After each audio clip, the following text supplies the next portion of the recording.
লোকসভা নির্বাচনে মোদির হাতে এলো ব্রহ্মাস্ত্র। বঙ্গ সফরের আগে সিএ বিধির ঘোষণা। হ্যাঁ বন্ধুরা, আপনারা ঠিক শুনেছেন, এবার বেঙ্গলে সিএ লাগু হতে চলেছে। সিএ অর্থাৎ সিটিজেনশিপ অ্যামেন্ডমেন্ট অ্যাক্ট বা সিএ নিয়ে বিরাট খবর। এখন কিছুদিন আগে শোনা গিয়েছিল আসন্ন লোকসভা নির্বাচনের আগেই লাগু হয়ে যাবে বিতর্কিত আইন সিএ। সেই মতো ঘোষণা করেছিল স্বরাষ্ট্রমন্ত্রী অমিত শাহ। আর এখন খবর, নাগরিকত্ব আইন কার্যকর হওয়ার এখন কেবল সময়ের অপেক্ষা।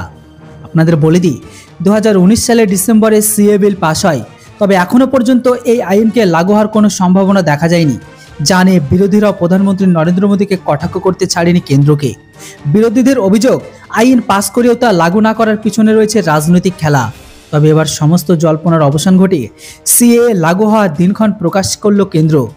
এখানে আপনাদের জানিয়ে দিই, নাগরিকত্ব সংশোধনী আইনের আওতায় পাকিস্তান, আফগানিস্তান, পূর্ব পাকিস্তান, মায়ানমার, শ্রীলঙ্কার হিন্দু, বৌদ্ধ, জৈন, পার্সি, খ্রিস্টান, শিখরা যারা ধর্মীয় কারণে ক্রমাগত নির্যাতনের শিকার হয়ে চলেছে, তাদেরকে ভারতের নাগরিকত্ব দেওয়া হবে। এই সব দেশের সংখ্যাগরিষ্ঠ অর্থাৎ মুসলিম সম্প্রদায়ের মানুষজন এই আইনের বাইরে। যদিও বিরোধীরা প্রথম থেকে এই আইনের বিরোধিতা করে আসছে, সংসদ ভবনে দাঁড়িয়ে একাধিকবার সিএর বিরুদ্ধে আওয়াজ তুলেছিল তারা, বিশেষ করে ইসলাম ধর্মী মানুষগুলো। যদিও বিরোধীদের সমস্ত দাবিকে খারিজ করে কেন্দ্রীয় স্বরাষ্ট্রমন্ত্রী ঘোষণা করেছিল সিএ লাগু হবেই। আর এবার শোনা যাচ্ছে লোকসভা নির্বাচনের আগে আগামী মাসেই কার্যকর হয়ে যাবে সিএ বিধি।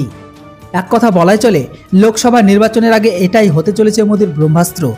জাতীয় মিডিয়ার গুঞ্জন সত্যি করে যদি মার্চ মাসের দ্বিতীয় সপ্তাহে নির্বাচনের নির্ঘটন ঘোষণা হয়, তাহলে এই সিএ বিধি হবে বিজেপির অন্যতম বড় অস্ত্র, যার সরাসরি প্রভাব পড়বে বাংলার ভোট বাক্সে।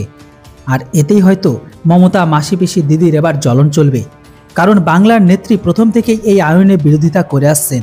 আমি কার কথা বলছি সেটা আপনারা বুঝে গেছেন। তো বন্ধুরা, দেখার বাকি এটাই, বেঙ্গলে কবে লাগু হয়, কেননা এটা লাগু হওয়ার অনেক প্রয়োজন আছে। বাকিটা আপনাদের মতামত অবশ্যই কমেন্ট বক্সে লিখে জানান। Thanks for watching. জয় হিন্দ, বন্দে মাতরম।